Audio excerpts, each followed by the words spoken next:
Assalamualaikum warahmatullahi wabarakatuh. Perkenalkan, nama saya Ramita Rahmawati dengan NIM 12122000165. Di sini saya ingin mereview materi mengenai etika bisnis internasional. Etika bisnis internasional merupakan seperangkat prinsip moral dan standar perilaku yang mengatur cara perusahaan dan individu beroperasi dalam konteks bisnis global. Isu-isu etika bisnis internasional. Etika ini mencakup bagaimana organisasi menghadapi isu-isu seperti keadilan, kepatuhan hukum, kejujuran, tanggung jawab sosial.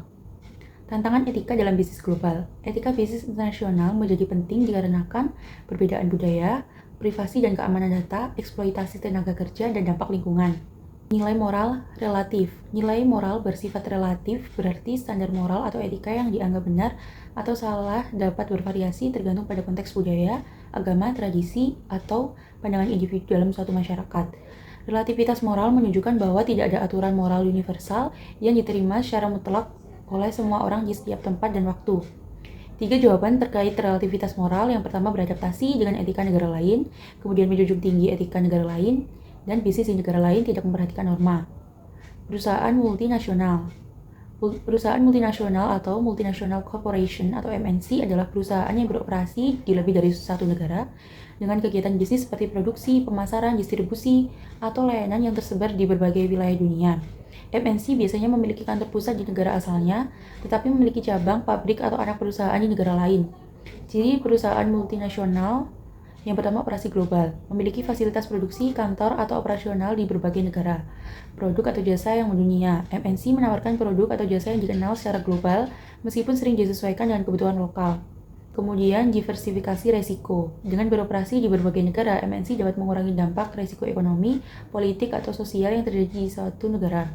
Pengelolaan terpusat. Strategi bisnis utama dan keputusan penting biasanya dibuat di kantor pusat, meskipun implementasinya dapat disesuaikan di tingkat lokal. Penguasaan teknologi dan modal. Memiliki akses ke sumber daya keuangan yang besar dan teknologi canggih untuk mendukung operasinya. Keuntungan MNC. Yang pertama, peningkatan akses pasar global. Dapat menjangkau konsumen dari berbagai negara.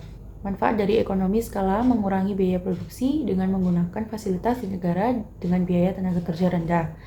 Diversifikasi pasar, mencegah ketergantungan pada satu pasar tertentu. Tantangan MNC. Yang pertama, perbedaan budaya dan hukum. Harus memahami dan menyesuaikan diri dengan regulasi serta norma lokal. Kemudian tekanan untuk etika tanggung jawab sosial. MNC sering diminta untuk mematuhi standar lingkungan dan sosial yang tinggi. Fluktuasi nilai tukar mata uang. Di berbagai negara, risiko keuangan operasi memunculkan internasional. Penentu etika perilaku. Yang pertama, personal etik. Dari orang tua, pendidikan, lingkungan, agama, dan media. Kemudian, organizational culture. Nilai dan norma yang berlaku serta dijalankan oleh pegawai suatu organisasi. Decision making process. Setiap tindakan atau mencapai tujuan organisasi harus bertanya, apakah tindakan ini etis? Kemudian leadership. Harus mempunyai perilaku etis yang menjadi teladan bagi bawahannya. Performance target that do not match reality. Contoh target dari perusahaan induk ke anak perusahaan seperti pengiriman saat hari raya biasanya dibatasi.